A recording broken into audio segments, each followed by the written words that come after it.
Halo, assalamualaikum warahmatullahi wabarakatuh. Selamat pagi buat adik-adik semua yang mengikuti perkuliahan keperawatan HIV pada hari ini. Saya akan menjelaskan mengenai bagaimana jika CD4 yang kita miliki itu telah dilumpuhkan oleh virus HIV. Apa kira-kira dampak yang terjadi pada tubuh kita? Nah, sebelum dimulai, yang belum subscribe atau belum komen, belum like, silahkan nanti di komen, like, dan subscribe. Oke, saya lanjut aja langsung. Untuk penjelasan saya akan menjelaskan dalam durasi yang singkat, mungkin sekitar 3 menit, dan itu nanti saya paparkan dalam bentuk video seperti ini. Tubuh akibat penurunan sel T CD4+. Imunitas memiliki peran yang sangat penting dalam menjaga kondisi tubuh manusia. Kita memiliki sistem pertahanan yang terbagi atas dua, yaitu innate dan adaptif. Innate adalah sistem pertahanan yang kita miliki sejak lahir, dan adaptif adalah sistem pertahanan yang kita dapatkan. Dalam pertemuan kali ini saya akan membahas mengenai adaptive immunity.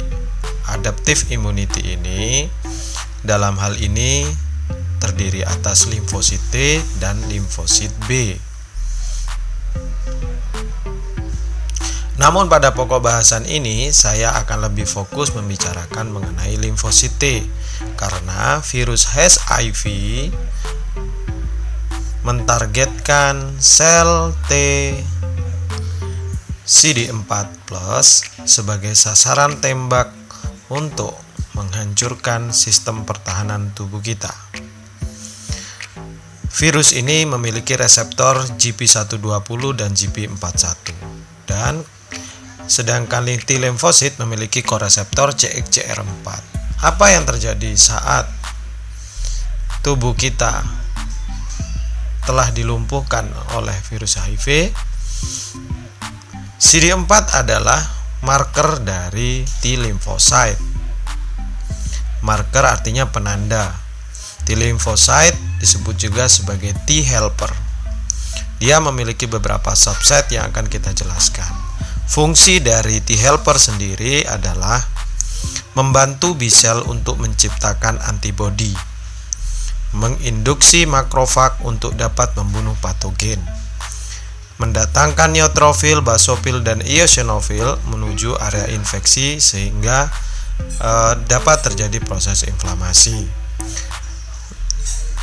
T helper sendiri terbagi atas T helper 1, T helper 2, T helper 17 sampai dengan T regulator. Dari berbagai fungsi dan subset yang dimiliki CD4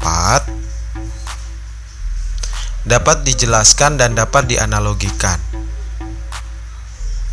Dampak apa yang akan timbul pada tubuh manusia?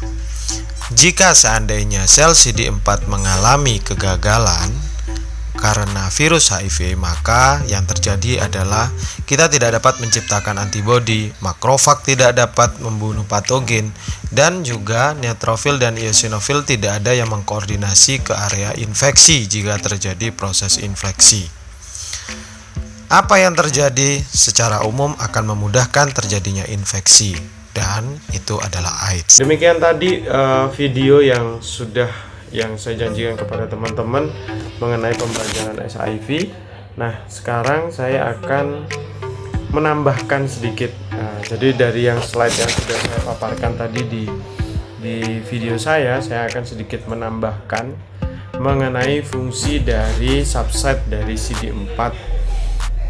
Jadi CD4 itu teman-teman bukan sel, tapi CD4 itu marker. Jadi jangan sampai salah paham ya. Jadi di sel itu, supaya kita dapat mengidentifikasi sel ini namanya sel apa, maka karena wajahnya sama aja, jadi kita mau lihat sel apa sama. Jadi kita nggak bisa bedain wajahnya bentuknya seperti apa, dan yang digambarkan itu ilustrasi teman-teman, ilustrasi yang menggambarkan. Jadi CD4 itu marker, jadi perlu dikasih tahu. Jadi marker itu ibaratnya penanda gitu, karena tidak seperti kita yang punya nama, punya identitas, punya suara, dan kita bisa menyebutkan nama kita. Sel tidak bisa melakukan itu, sehingga kita butuh marker. Nah, CD4 ini disebut juga dengan T helper. Nah, T helper sendiri itu terbagi atas, ada 5 sebenarnya, cuman yang saya akan jelaskan ada 4, yaitu ada T helper 1, T helper 2, T helper 17, dan T helper regulator. Nah, fungsi dari masing-masing itu juga ada berbeda-beda. Nah, pertanyaan saya, ketika CD4 kita terkena SIV sedangkan punya subsite yang begitu banyak dan itu lumpuh, otomatis ya Anda tahu sendirilah. Tapi saya akan jelaskan rinci satu persatu. Untuk T helper 1 fungsinya sebenarnya adalah dalam proses inflamasi, dan dia menghambat proses hipersensitivitas atau alergi. T helper 2 itu sebagai pertahanan atas parasit dan alergi. Dan T helper 2 inilah yang sebenarnya memberikan respon pada B lymphocyte untuk menghasilkan antibodi HIV atau antibodi HIV supaya replikasinya agak turun, karena kalau tidak terkendali maka virusnya akan banyak sekali, teman-teman. Kemudian ada TH17, ini tujuannya adalah untuk patogen yang ekstraseluler. Ya, yang perlu diingat adalah virus adalah patogen intraseluler. Nah, kalau TH17 ini difokuskan untuk ekstraseluler atau bakteri dan jamur biasanya.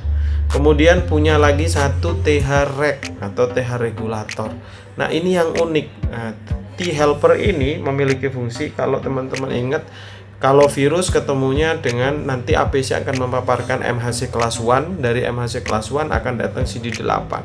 Nah, ketika terjadi respon itu, CD8 atau sel T limfosit CD8 dengan marker CD8 itu nanti akan bertemu dan mengakibatkan sel itu akan dibunuh atau dirusak, dibunuh oleh T limfosit CD8. Nah, kalau reaksinya berlebihan itu bisa tidak bagus untuk tubuh kita. Kenapa? Akan berdampak buruk pada kita karena dia bisa membunuh semua sel-sel asal bunuh intinya, dan itu bisa membuat luar biasa pada tubuh kita. Bisa-bisa tahu-tahu tubuh kita, kulit kita ngelupas.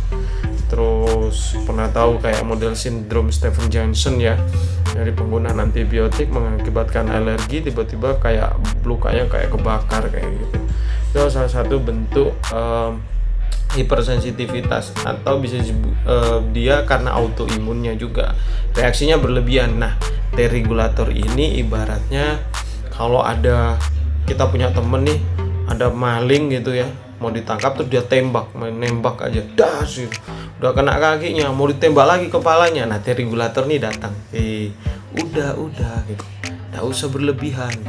Jadi T helper ini fungsinya luar biasa. Jadi ada juga yang bagian menyetop kalau terlalu berlebihan. Stop, jangan berlebihan seperti itu. Nah, demikianlah tadi penjelasan saya dalam mata kuliah keperawatan SHIV ini. Semoga teman-teman bisa mengambil makna dari pembelajaran ini dan mendapatkan ilmu yang sesuai dengan harapan yang teman-teman penginkan. Dan jangan lupa share video ini kalau memang ini penting dan menurut teman-teman ini bagus. Dan yang perlu saya sampaikan juga, yang sekarang merebah kasusnya mewabah sehingga kita harus kuliah online setiap hari, atau COVID-19 juga jenis virus, jadi kinerjanya hampir sama, teman-teman. Jadi jangan lupa subscribe ya. Terima kasih.